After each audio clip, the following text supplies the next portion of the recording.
قال النبی صلی اللہ علیہ وسلم من عمل عملا لیس علیہ امرنا فهو رد۔ میرے محترم دینی بھائیوں اور قابل احترام ماں اور بہنوں،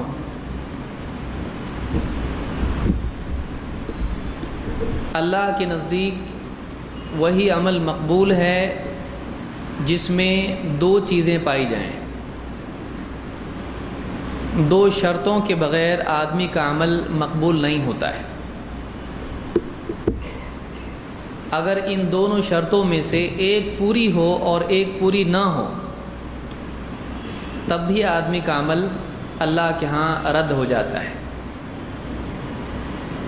وہ دو شرطیں کیا ہیں؟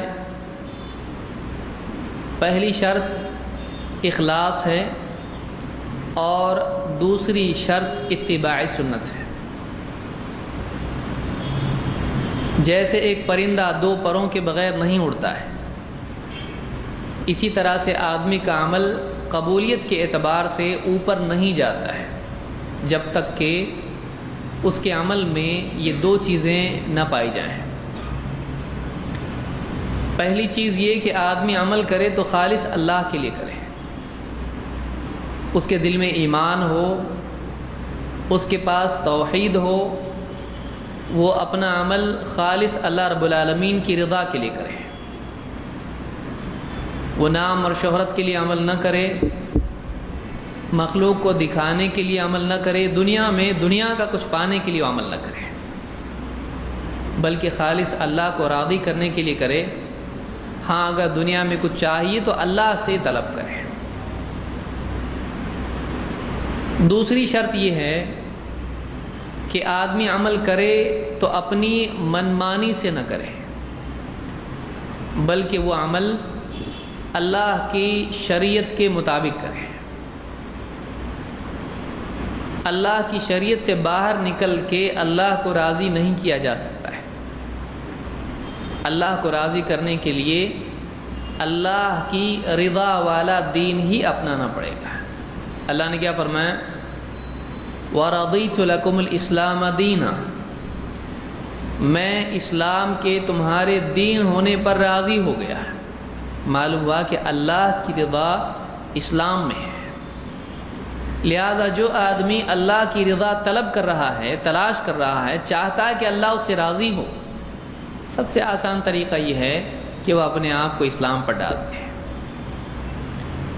اور اسلام کیا ہے؟ اسلام آزادی کا نام نہیں ہے، بلکہ اسلام پابندی کا نام ہے۔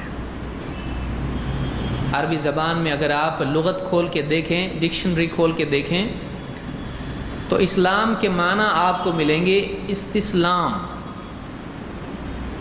پابندی، فرما برداری، اپنی مرضی چھوڑ کے اللہ کی رضا، اللہ کی مشیت، اللہ کی مرضی کے تابع ہونا۔ میری مرضی نہیں، مجھ کو کیا پسند ہے، مجھ کو کیا اچھا لگتا ہے، مجھ کو کیا کرنا ہے، میرا دل یہ چاہتا ہے، یہ نہیں۔ اللہ کیا چاہتا ہے، اللہ کو کیا پسند ہے، اللہ تعالیٰ کس چیز سے راضی ہوتا ہے، جب تک آدمی اپنی مرضی کو اللہ کی مرضی کے تابع نہ کرے اس کا اسلام صحیح نہیں ہے۔ اور اللہ کی مرضی کس میں ہے؟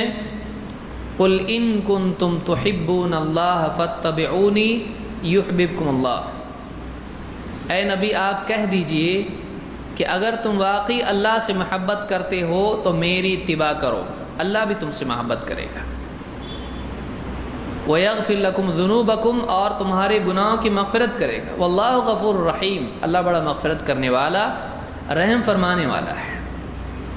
اللہ کی رضا اور اللہ کی محبت، اللہ کی شریعت نبی کریم صلی اللہ علیہ وسلم کی سنت میں ہے۔ سنت کے بغیر جنت نہیں۔ جنت کے لیے سیدھا راستہ کون سا ہے؟ سنت والا ہے۔ نبی کریم صلی اللہ علیہ وسلم کی سنتوں سے فرار اختیار کر کے جنت میں دارالقرار تلاش کرے، جہالت ہے۔ اللہ نے جنت کو دار القرار قرار دیا ہے. وہ ایسا گھر ہے جس میں ہمیشہ لوگ رہیں گے. وہاں ان کی ساری چاہتیں پوری ہوں گی. لیکن کن کی چاہتیں پوری ہوں گی؟ جنہوں نے اللہ کی چاہت کی خاطر اپنی چاہت کو قربان کیا، جنہوں نے اپنی نہیں چلائی، بلکہ جنہوں نے زندگی میں دیکھا اللہ کیا چاہتا ہے، اللہ کو کیا پسند ہے. اور اللہ کی پسند معلوم کیسے کریں گے؟ آنکھ بند کر کے، خواب سے اٹھ کے، دھیان گیان کے ذریعے سے نہیں. اللہ کی چاہت پسند ناپسند معلوم کرنے کا سب سے بہترین طریقہ اور مقام محمد رسول اللہ صلی اللہ علیہ وسلم کی سنت ہے. اللہ کو کیا پسند ہے، کیا نہیں پسند ہے، اللہ کس سے خوش ہوتا ہے. میں اپنی عقل سے قرار دوں کہ یہ چیز ہے اللہ اس سے بہت خوش ہوگا، کون بتایا؟ اللہ واقعی کس سے خوش ہوتا ہے اللہ نے بندوں کو بتا دیا. اللہ نے جب اپنے نبی اور نبیوں کے سردار محمد رسول اللہ صلی اللہ علیہ وسلم کو بھیجا، اللہ نے بتا دیا اللہ کو کیا پسند ہے. یہ پسند ہے اللہ کو، یہ نبی، اس کو دیکھو، اس کی باتوں کو سنو، اس کی منع کی ہوئی چیزوں سے بچو، اس کے حکموں کو پورا کرو، اس کو دیکھ کے چلو، اللہ اس سے خوش ہوتا ہے. فَاتَّبِعُونِي يُحْبِبْكُمُ اللَّهُ، میری اتباع کرو، اللہ تم سے محبت کرے گا. اللہ کے محبوب کی اتباع اللہ کا محبوب بناتا ہے. انسان اللہ کا محبوب بننا چاہتا ہے، اللہ اس سے محبت کرے، تو اللہ کا آلریڈی ایک محبوب ہے. کون؟ محمد رسول اللہ صلی اللہ علیہ وسلم. ان کے پیچھے چلو گے اللہ بھی محبت کرے گا، تم سے بھی محبت کرے گا. لیکن اگر وہ راستہ چھوڑ کے کوئی سنہرا ہرا بھرا اور اس طرح سے اور راستہ کوئی تلاش کرے، اللہ تعالیٰ اس کو قبول کرنے والا نہیں. وَمَن يَبْتَغِ غَيْرَ الْإِسْلَامِ دِينًا فَلَن يُقْبَلَ مِنْهُ، جو اسلام کے سوا کوئی اور دین تلاش کرے اس سے وہ قبول نہیں کیا جائے گا. ایک ہی نجات کا راستہ ہے اور وہ اسلام ہے. اور اسلام واقعی کیا ہے اس کو دکھانے کے لیے، سمجھانے کے لیے کس کو بھیجا اللہ نے؟ محمد صلی اللہ علیہ وسلم کو. لہٰذا جو آدمی اسلام سمجھنا چاہتا ہے اس کو دیکھنا پڑے گا محمد رسول اللہ صلی اللہ علیہ وسلم کی طرف. آپ اسلام کی عملی تعبیر ہیں، آپ اسلام کی عملی تفسیر ہیں. اور یہ ایک شعبے میں نہیں، آپ عقیدے ہی میں دیکھیں، نہیں، آپ چاہے عقیدے کا معاملہ ہو، چاہے عبادات کا معاملہ ہو، چاہے اخلاقیات کا معاملہ ہو، چاہے لین دین تجارت معاملات کا معاملہ ہو، چاہے آداب اور معاشرت کا معاملہ ہو، آپ کو ہر چیز کے اندر، ہر شعبے میں دیکھنا پڑے گا محمد رسول اللہ صلی اللہ علیہ وسلم کی طرف. کسی ایک شعبے میں بھی اللہ کے نبی صلی اللہ علیہ وسلم نے ہم کو فقیر محتاج نہیں چھوڑا، تمام شعبوں میں رہبری دی. اس کے بعد اپنی مرضی چلانا جرت ہے، تکمیل دین پر حرف اٹھانا ہے، اسوہ حسنہ کے سلسلے میں شک پیدا کرنا ہے، اللہ کی شریعت کے مقابلے میں ایک متوازی شریعت بنانے کی کوشش کرنا ہے. بدعت بہت بھیانک جرم ہے. بدعت اللہ کے خلاف بھی جرم ہے اور رسول کے خلاف بھی جرم ہے. اللہ کے خلاف جرم یہ کہ اللہ نے جو دین دیا وہ پرفیکٹ کمپلیٹ نہیں ہے، اور رسول کے خلاف جرم یہ رسول کے طریقے میں پوری باتیں نہیں ملتی، پرفیکٹ نہیں ہے، کچھ کم ہے. تو بدعات اللہ کے مقابلے میں بھی جرم ہے اور رسول کے مقابلے میں، رسول کے سلسلے میں بھی جرم ہے.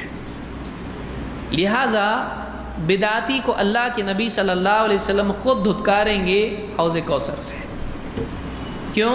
اس کو بہت سخت برا کام کر کے آئی ہے، اس کو توبہ کی توفیق نہیں ملتی ہے کیونکہ وہ اپنے عمل کو اچھا سمجھتا ہے. اس آدمی کے سلسلے میں بہت ساری وعیدیں قرآن میں ہیں اور حدیث میں ہیں جو اپنی طرف سے دین میں نیا طریقہ ایجاد کرے. اسی لیے اللہ کے نبی صلی اللہ علیہ وسلم نے حرم میں بدعت ایجاد کرنے والے کے لیے اللہ کی اور فرشتوں کی اور سارے لعنت کرنے والوں کی لعنت ذکر کی ہے. من احدث فيها حدثا او آوى محدثا فعليه لعنت الله والملائکۃ والناس اجمعین. بدعت ایجاد کرنا بہت سخت چیز ہے. ہاں بدعت ایجاد کرنے والے میں اور بدعت پر عمل کرنے والے میں فرق ہے. بدعت ایجاد کرنے والا زیادہ بھیانک عمل کا ارتکاب کر رہا ہے، اور جہالت میں آ کے بعض لوگ لا علمی کی وجہ سے بدعت پر چل پڑتے ہیں. وجہ کیا ہے؟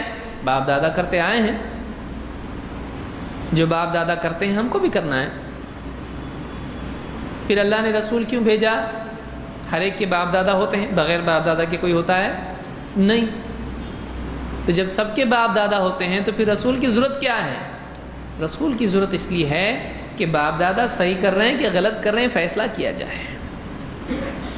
وَإِذَا قِيلَ لَهُمْ تَعَالَوْا إِلَى مَا أَنزَلَ اللَّهُ وَإِلَى الرَّسُولِ قَالُوا حَسْبُنَا مَا وَجَدْنَا عَلَيْهِ آبَاءَنَا.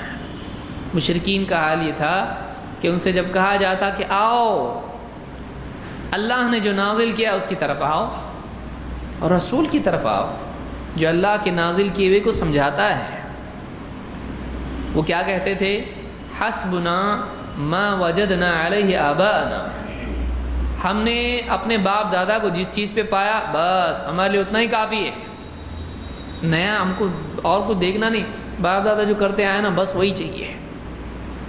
جو آدمی اللہ اور اس کے رسول کی شریعت کے مقابلے میں باپ دادا کے طریقے کو کافی سمجھے، یہ مشرکین کے طریقے پر ہے، یہ رسول اور صحابہ کے طریقے پر نہیں ہے.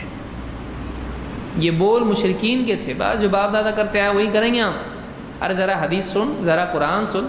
نہیں باپ دادا جو کرتے آئے وہی کافی. کس کا جملہ بول رہا ہے؟ یہ نیا جملہ نہیں ہے، یہ 1400 سال پرانا جملہ ہے. لیکن یہ مسلمانوں کا جملہ نہیں، یہ مشرکین کا جملہ ہے. یہ مشرکین کا جملہ ہے. تو رسول کو راضی کرنے کی بات کر رہا ہے، اللہ کی رضا کی بات کر رہا ہے، رسول کا دامن تھامنے کی بات کر رہا ہے. عمل کس کا کر رہا ہے؟ طریقہ کس کا اپنا رہا ہے؟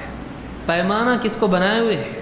باپ دادا کو، رسم و رواج کو، اپنی چاہت اور خواہش کو. ایسا آدمی کیسے کامیاب ہو سکتا ہے جو اللہ اور اس کے رسول کے مقابلے میں سماج کو ترجیح دے، جو کتاب و سنت کے مقابلے میں باپ دادا کو حجت بنا لے؟ ایسا آدمی اللہ اور اس کے رسول سے قریب ہے یا دور ہے؟ دور ہے. چاہے وہ کتنا ہی دامن تھامنے کی بات کرے، وہ دامن تھامے ہوئے نہیں ہے، وہ کسی اور چیز کے پیچھے بھاگ رہا ہے. لہذا بنیادی نقطہ یہ ہے کہ من عمل عملا لیس علیہ امرنا فہو رد. جو کوئی ایسا عمل کرے جو ہم نے کرنے کے لیے کہا نہیں، پھر بھی کر رہا ہے. جب کرنے کے لیے نہیں کہا، کہاں سے کر رہا ہے؟ دل سے کر رہا ہے، سماج کی وجہ سے کر رہا ہے، باپ دادا کی وجہ سے کر رہا ہے. قبول ہوگا نا؟ نہیں. فہو رد، وہ رد ہو جائے گا. منع کہاں ہے؟ کرنے کے لیے کہا تھا نہیں، رد ہے. یہی منع ہے. دیکھیے ایک ہوتا ہے منع کرنا، ایک ہے رد کا فتویٰ دینا. رد کا فتویٰ زیادہ ڈینجر ہے. کوئی آدمی کہے مت کرو، کر لیا، ٹھیک ہے چلو لاؤ، قبول ہو سکتا ہے. کوئی آدمی منع کرے بھائی ایسا مت کرو، آپ چائے مت بناؤ، نہیں پیتا، بنا لیا آپ نے. مہمان آپ کے پاس آیا، کہا بھائی چائے وائے مت بنانا، آپ نے بن گئی، چلیے ٹھیک ہے بن گئی تو لائیے. تو منع کیا ہوا قبول بھی ہو سکتا ہے، ایسا ہو بھی سکتا ہے. لیکن رد میں پہلے ہی سے فیصلہ ہے، قبول نہیں ہوگا، قبول نہیں ہوگا. اللہ کے رسول صلی اللہ علیہ وسلم نے یہ نہیں بتایا کہ نہیں کرنا، مت کرو، بلکہ آپ نے کہا قبول نہیں ہوگا، وہ رد ہو جائے گا. اس کا فائنل فیصلہ دے دیا کہ قبول ہی نہیں ہوگا. لہٰذا کوئی آدمی یہ کہتا ہے منع کدھر ہے، تو رد میں خود منع موجود ہے. بھائی اگر کوئی آپ کو کوئی کہے ایسا سٹاک آپ بھیجو گے قبول نہیں ہوگا، تو کوئی آدمی کہے کہ منع کدھر کیا اس نے؟ یہ بولا نا قبول نہیں ہوگا، مت بناؤ کہاں بولا اس نے ایسا؟ سمجھ میں آ رہی بات؟ تو رد میں ممانعت خود موجود ہوتی ہے، یہ چیز رد ہو جائے گی، اس میں خود یہ بات موجود ہے کہ ایسا مت کرو کہ یہ تو رد ہو جائے گا۔ تو تردید میں، رد میں ممانعت خود موجود ہے۔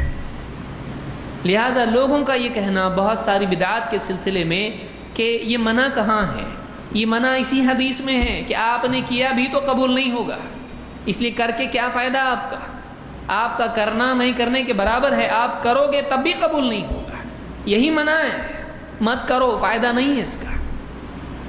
کیا ایسا نہیں کہ آپ نے اپنے دل سے کر لیا تو ٹھیک ہے چلو کر لیا آپ نے، قبول ہو جائے گا؟ نہیں، قبول نہیں ہوگا۔ تو جو چیز مقبول نہیں ہے وہ چیز کرنے کا حکم نہیں ہے، وہ چیز منع ہے، اس کی غیر مقبولیت کا پہلے ہی سے اعلان کر دیا گیا ہے۔ ایسی چیز اللہ کے ہاں مقبول نہیں ہوتی ہے، لہٰذا آدمی کو چاہیے کہ وہی عمل کرے جو مقبول ہے۔